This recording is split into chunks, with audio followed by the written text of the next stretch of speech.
From the Toronto studios, this is the Muslim News on Muslim Network TV. Assalamu alaikum, I'm Zahra Syed. Our top story tonight. The White House has established the Office of Gun Violence Prevention. It will address the growing problem of gun deaths nationwide. Citing disturbing statistics, President Joe Biden on Thursday noted that firearms have claimed more American children's lives than car accidents, cancer, or other diseases. In 2023, there were more than 500 mass shootings in the United States, resulting in over 30,000 deaths.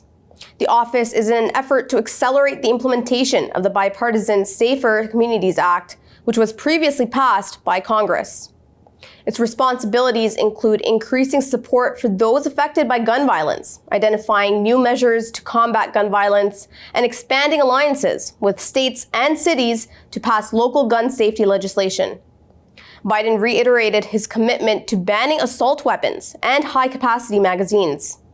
Vice President Kamala Harris, who has a background in law and has been an advocate for gun violence prevention, will lead the new office. Harris emphasized the need for action, saying 120 Americans are shot every day. A U.S. military judge has declared Ramzi bin al-Shibh, an alleged September 11, 2001 co-conspirator held at Guantanamo Bay, Cuba, unfit to stand trial. The decision by Colonel Matthew N. McCall follows a medical report showing al-Shibh suffers from mental health problems due to his mistreatment while in CIA custody.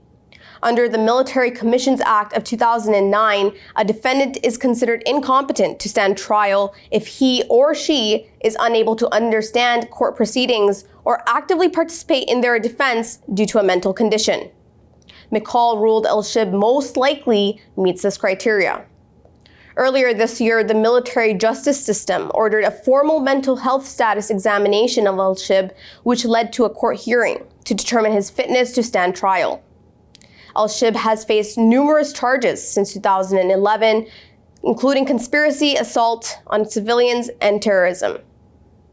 He is accused of playing a key role in the September 11, 2001 attacks, particularly the attack on the World Trade Center.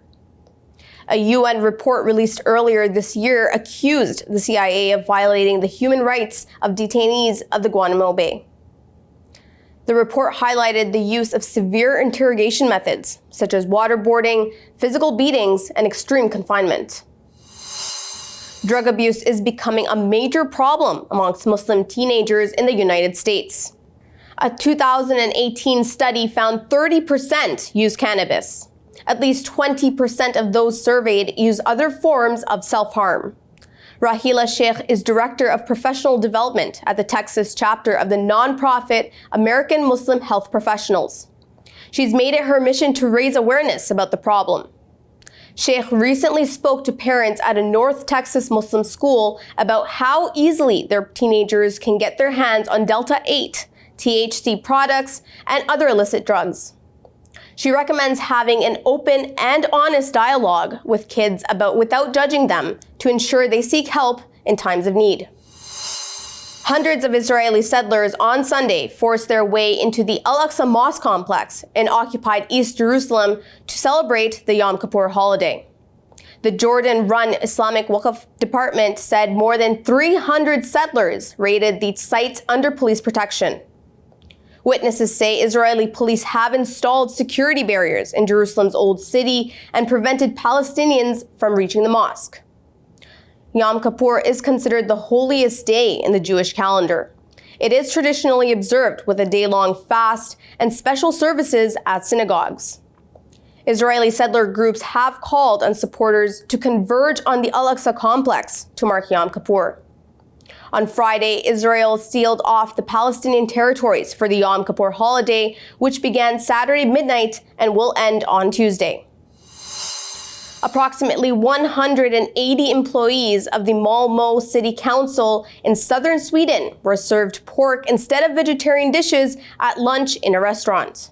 Swedish newspaper Sydsvenskan reports that employees invited to lunch during the city government's annual management conference became suspicious during the meal. Amongst the guests were some vegetarians, some vegans, and Muslims. Several employees asked the restaurant if it was really vegetarian food, to which the restaurant workers said that it was. Later, it was found that the meatballs were made of different types of minced meat, including pork. The city government has banned the serving of meat at events for tens of thousands of city employees. The restaurant's mistake meant employees were not served vegetarian food, even though many do not eat pork for religious or ethical reasons. The restaurant accepted responsibility for the error and waived the cost of the lunch. Leader of Islamophobic group again tears the Quran. Details of this story comes after the break. Stay tuned and we'll be right back.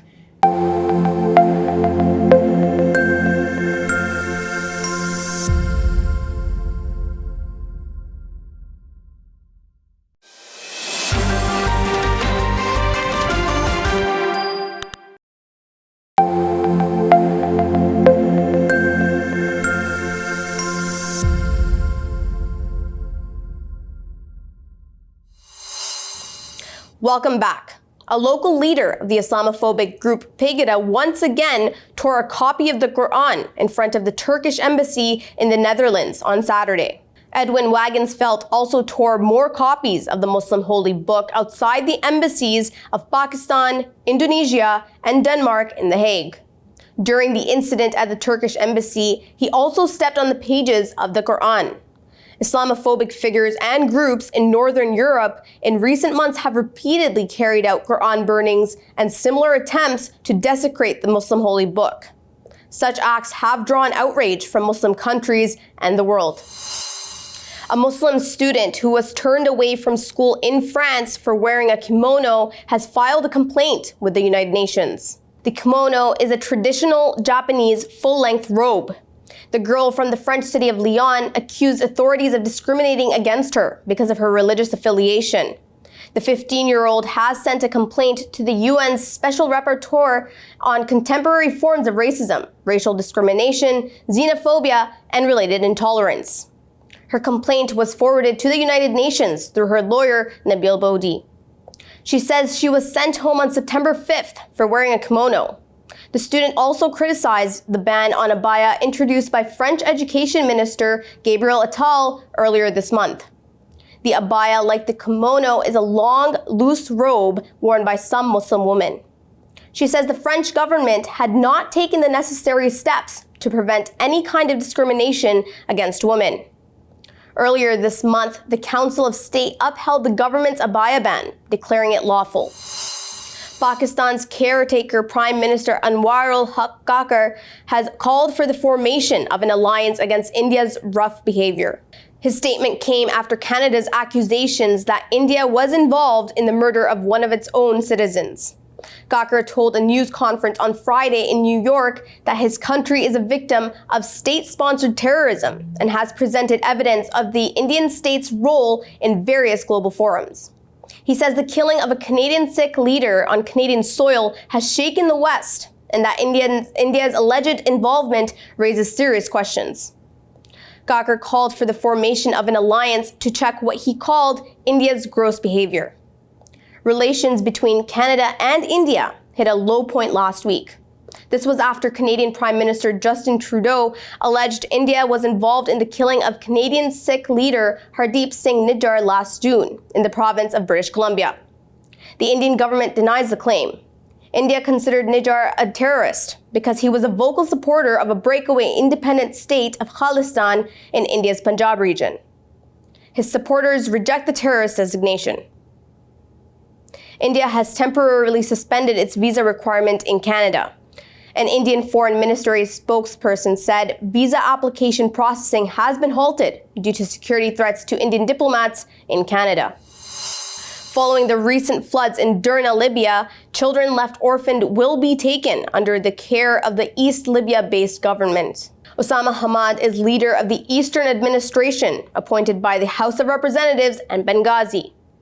He says comprehensive social and psychological assistance will be provided to orphaned children. Each child under this initiative will receive a monthly allowance, suitable housing, and coverage for educational and medical expenses. A specialized committee will be set up to identify these orphans, which aims to finalize its work within the coming month. Storm Daniel hit eastern Libya on September 10th. It led to extensive flooding across multiple cities. Benghazi, Baida, Al-Marj, and Ceuta faced significant infrastructure damage and loss of life, with Derna suffering the most. The city witnessed its dams rupture, leading to the destruction of homes and residents, leaving more than 8,000 unaccounted for. The United Nations data reports a staggering death toll of almost 4,000, with 40,000 displaced. A new study has found that nearly 2/3 of Rohingya refugees living in camps in Bangladesh find mobility restrictions more severe than in Burma. The study was conducted by the Youth Congress Rohingya, or YCR for short. It criticizes Bangladesh's armed police units for creating prison-like conditions for about 1 million refugees in camps in the Cox's Bazar area. That government has imposed restrictions which are reportedly implemented by force and with fences around the camps restricting movement. Intimidation, along with the allegations of physical and sexual abuse at checkpoints controlled by police, along with intimidation. The report also points to serious problems, such as extortion, fabricated evidence, and curfew violations, leading to beatings or detention. More than 70% of respondents say that the Bangladeshi government uses these measures to pressure them or to move to the Basanchar Island camp or to return to Burma. But the country's Home Minister Asaduzzaman Khan insists that the measures are for the safety of both the Rohingya and the local population.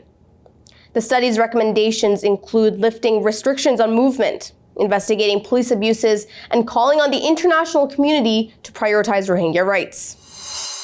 Rahil Daoud, a renowned Uighur professor and expert on the Uighur folklore and traditions, has been sentenced to life imprisonment by Chinese authorities. She had gone missing 6 years ago and recently lost an appeal against her 2018 conviction for promoting what the Chinese government calls splitism. It is often leveled against the Uighurs by the Chinese government. The US-based human rights group Doi Hua Foundation said Daoud lost her appeal against the life sentence.